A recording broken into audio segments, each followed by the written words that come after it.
My name is Kira Vale, and I'm 29 years old. There's a hush that lives under other people's laughter, the pocket of silence that knows when the truth is about to split the room. It sat with us the night of our engagement party, breathing in the space between a grocery store cake and the playlist that couldn't decide on a genre. 15 people, paper plates sliding, someone's plastic flute clinking too loud against a fake crystal rim.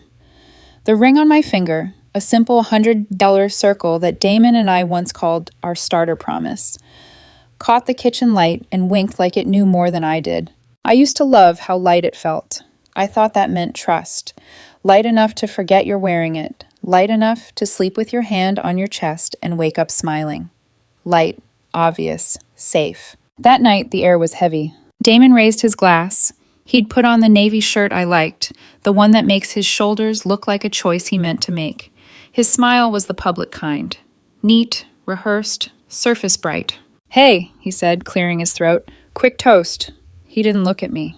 15 heads turned. The silence found me and pressed its hand on my sternum. "We should cancel the wedding," he said. "I found someone better." Someone dropped a fork. The room made that sound crowds make when they're not sure whether to clap or flee. I took a breath I'd been saving for weeks. "Already done," I said. The word did a strange thing to his face, like he'd expected his reflection and found a wall. "What?" He blinked. Wait, what are you talking about?" "I canceled everything last week," I said. "Venue, catering, photographer, refunds are processing." I didn't bother to raise my glass. "Your things are in the hallway. 3 boxes, labeled."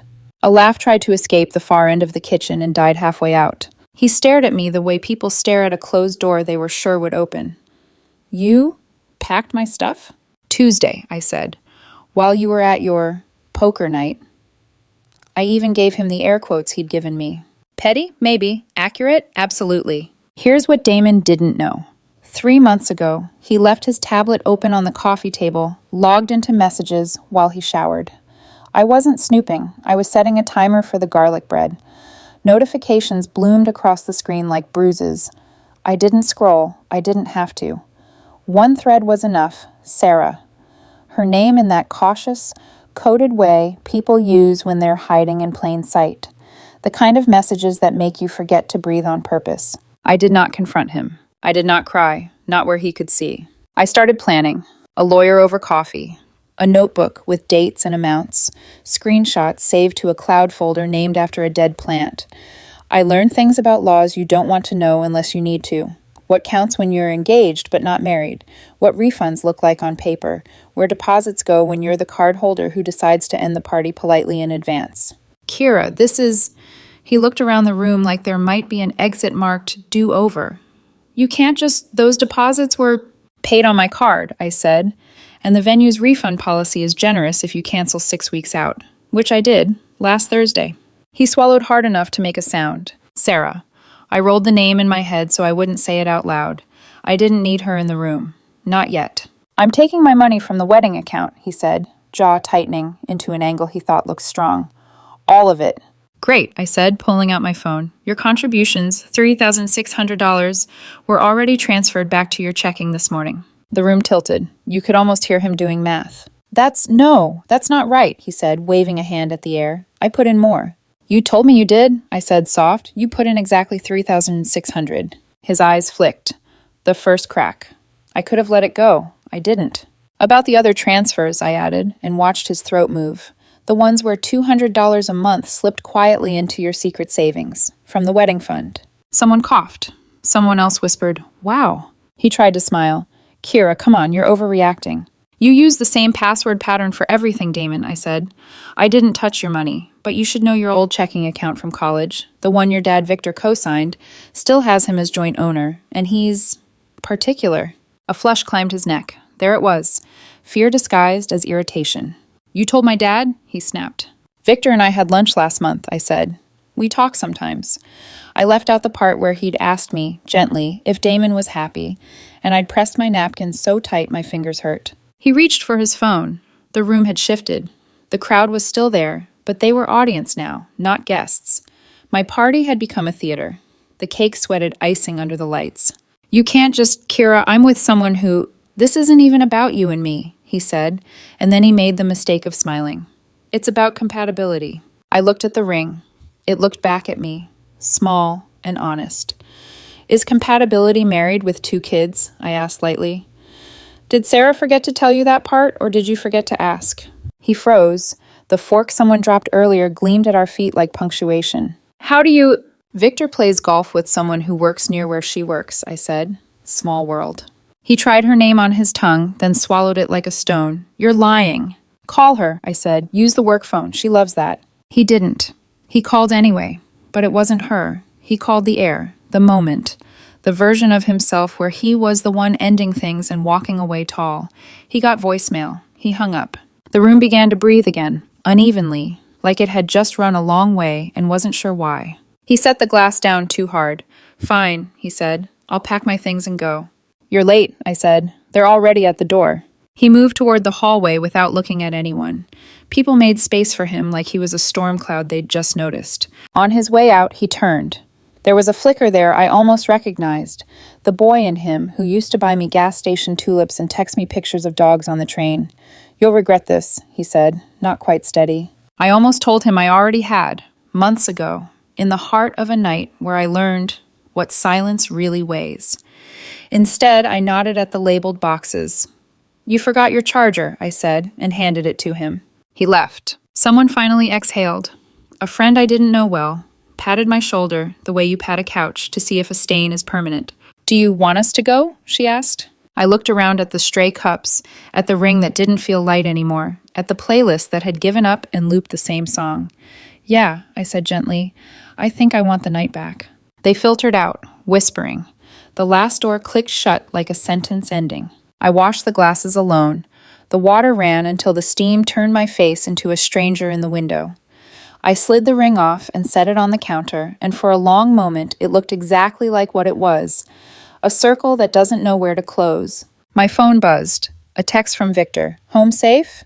Call me if you need anything. I'm proud of you for keeping your head. Another buzz. An email from the venue confirming the refund had been initiated to my card. Subject line. Cancellation processed. 6 weeks notice met. I dried my hands, picked up the ring, put it in a drawer like a snow globe from a city I didn't live in anymore. Somewhere, Sarah was telling herself a story about winning. Somewhere, Damon was punching the elevator button and calling it control. Somewhere, the truth was writing itself in a straight line, and we were all pretending it was a maze. I turned off the lights and let the apartment be dark and honest for once. Tomorrow, I'd start packing my boxes, the ones labeled keep. Tonight, I let the quiet sit with me and do what it does best. Tell me what I already know. Morning has a way of making last night look like a rumor. I woke to dishes I didn't remember washing and a phone full of messages from people who suddenly had questions. I turned the phone face down. Questions are for later. Plans are for now. 3 months ago, the night the messages first lit up Damon's tablet, I went for a walk until the sky thinned out and the bakery opened. I bought coffee I didn't want and called a lawyer I barely knew. We met at a diner that smelled like hot syrup and tired secrets. She was blunt in a way that made the table feel steady. You're not married, she said, pen hovering. So think in terms of documentation and timelines. Who paid for what? Whose name is on what you can cancel, what you can prove. So I became a record. Screenshots with timestamps, a spreadsheet with 2 columns, what he said and what he did, a folder of contracts, venue, caterer, photographer, with the parts highlighted where it says refunds to original cardholder if canceled 6 weeks out. A clean, neutral email to each vendor. We will not be moving forward. Please process per contract. A Google Doc titled Exit, where I wrote lists until my hands steadied.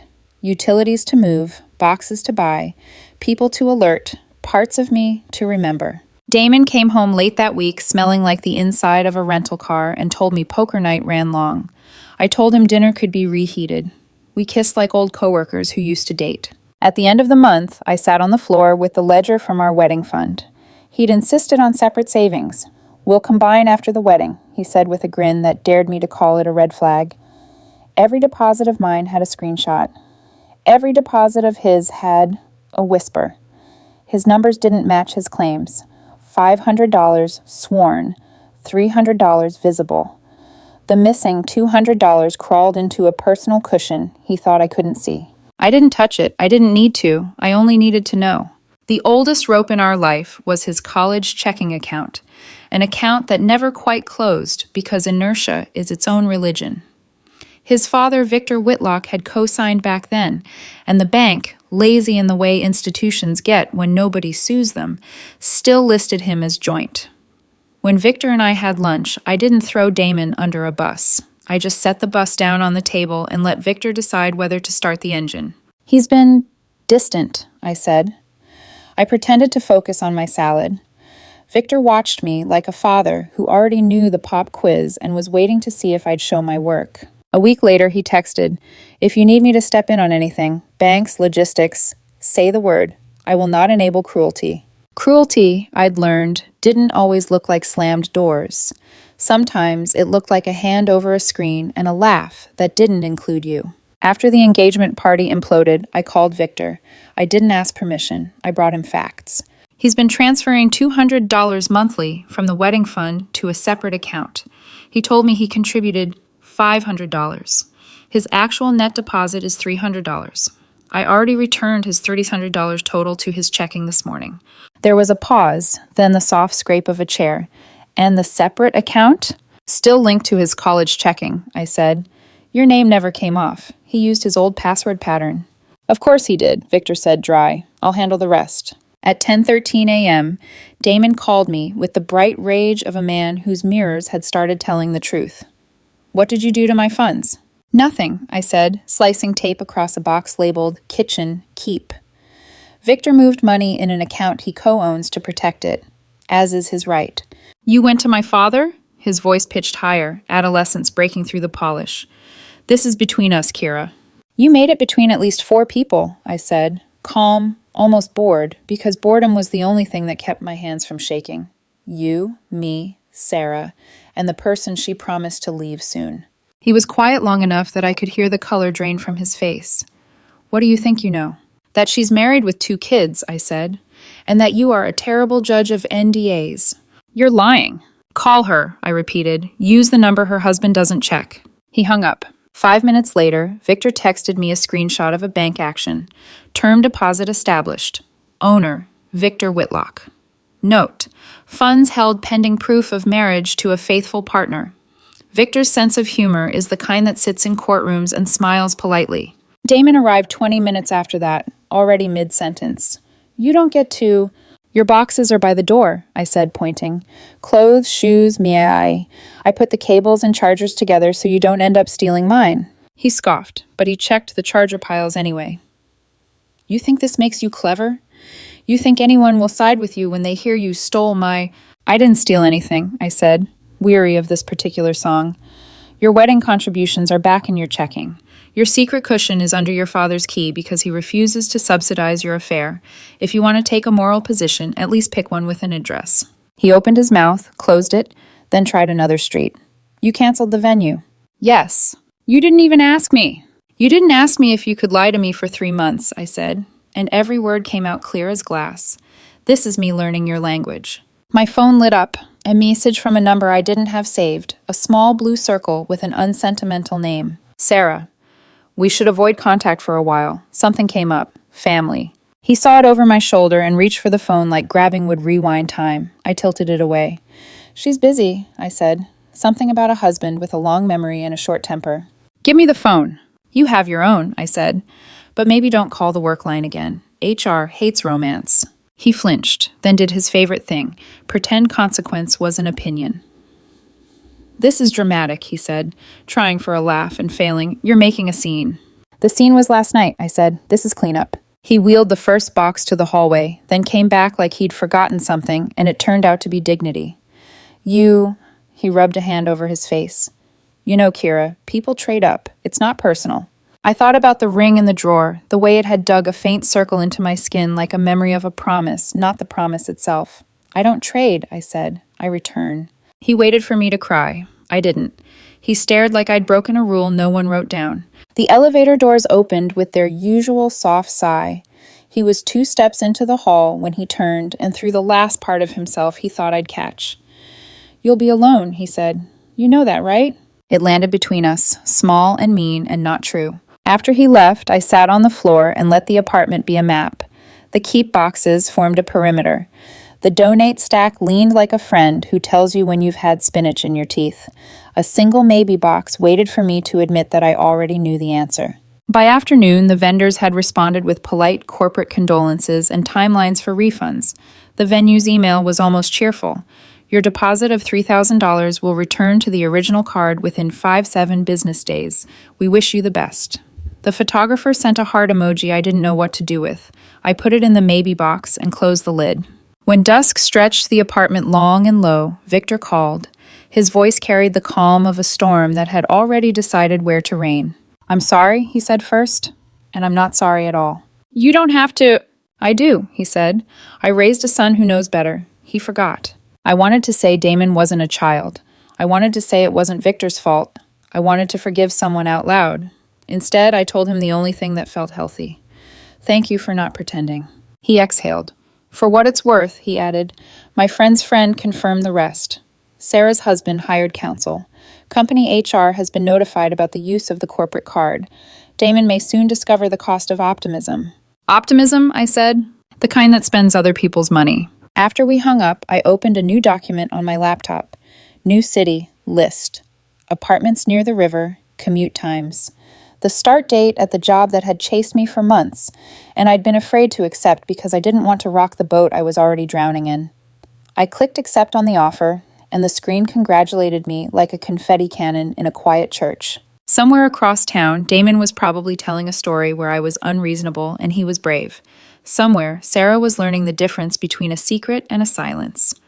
Somewhere, a bank account sat very still, earning a modest interest and a sharper lesson. I labeled the last box bedroom, keep, and taped it shut.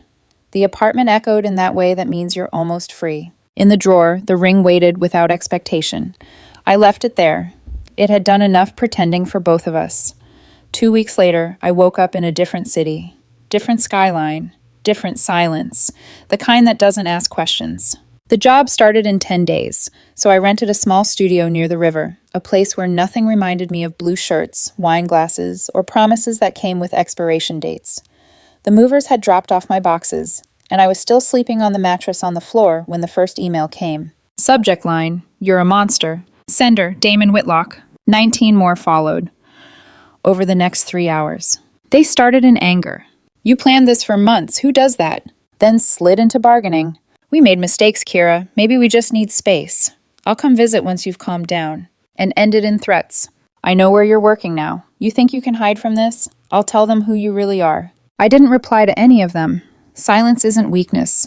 It's insulation. By noon, I had an email from Victor instead. "Just FYI.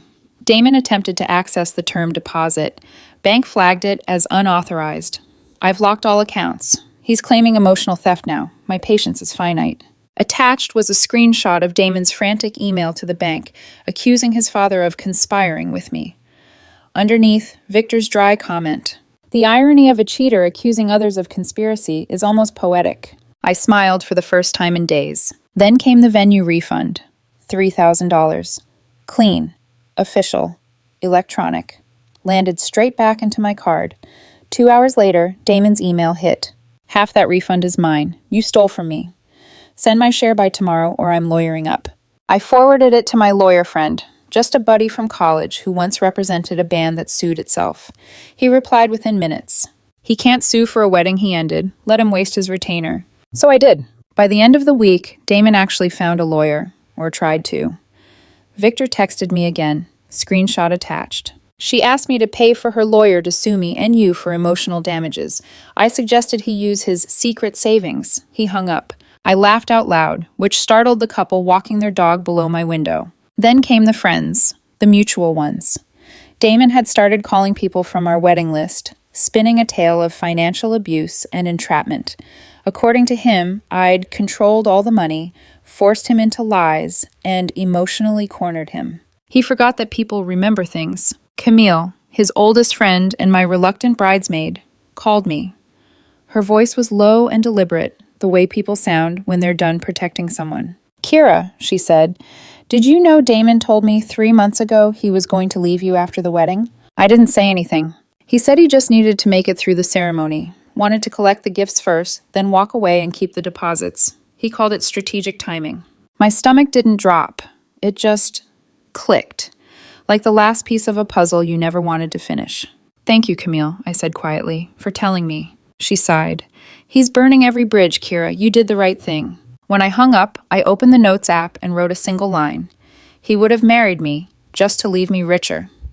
Then I deleted it. 2 days later, the headlines of my life shifted again. Victor called. This time, his voice sounded almost amused. "Damon's in trouble at work," he said. "Let me guess, HR?" "Correct," Victor replied.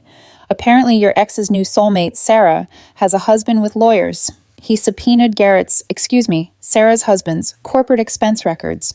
Guess who was footing the dinner bills?" I almost laughed. "The company?" "Exactly. Damon was using his corporate card for dates. His HR called it a misuse of company funds.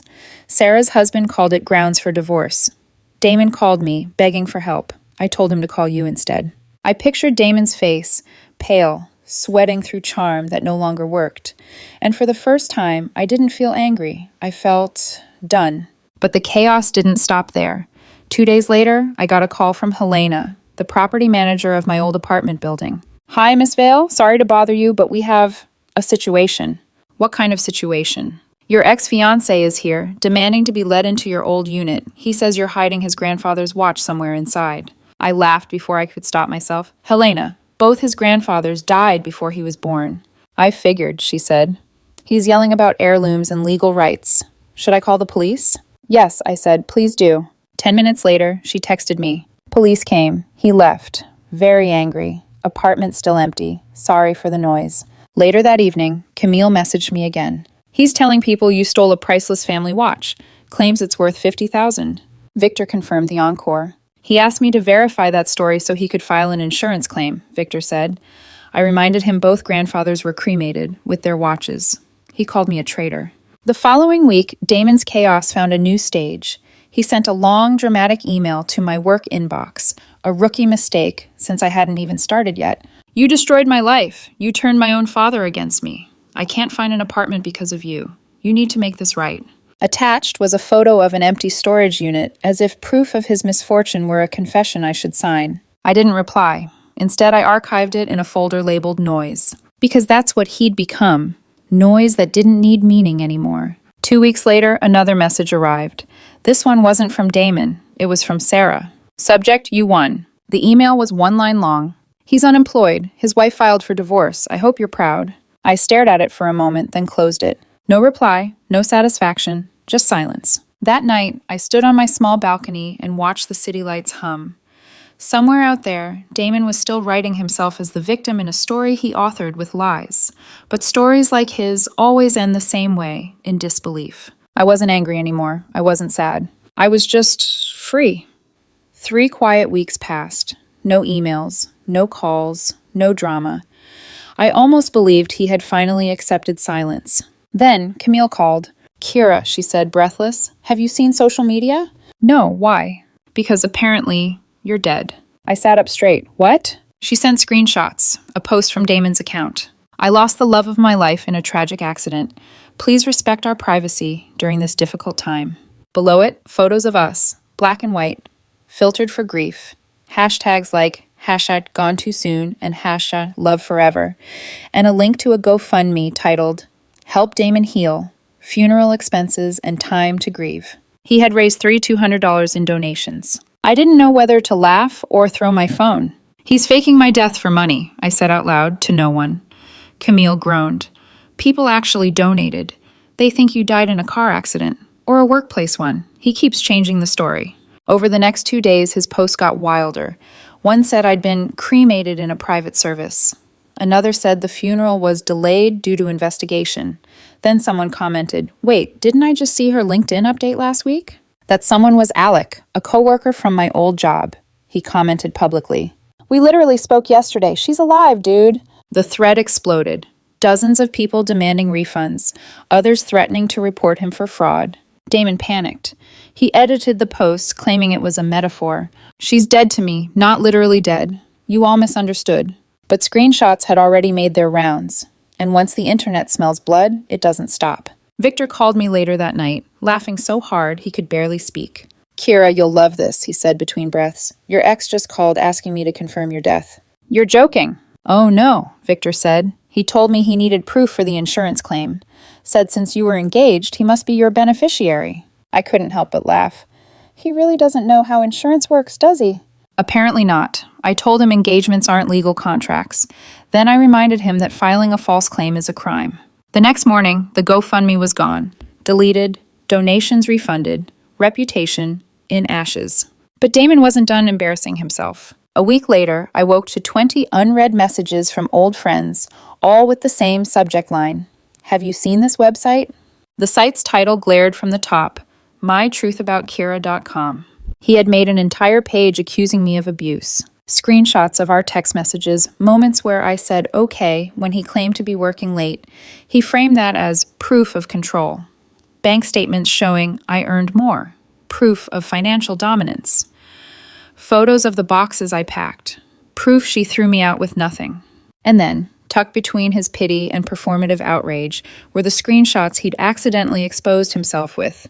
Messages to Sarah calling me pathetic, bragging about using her for stability, and admitting he lied about his contributions to the wedding fund. He had posted his own confession. Within hours, the comments filled with disbelief and laughter. "Dude, this makes you look worse.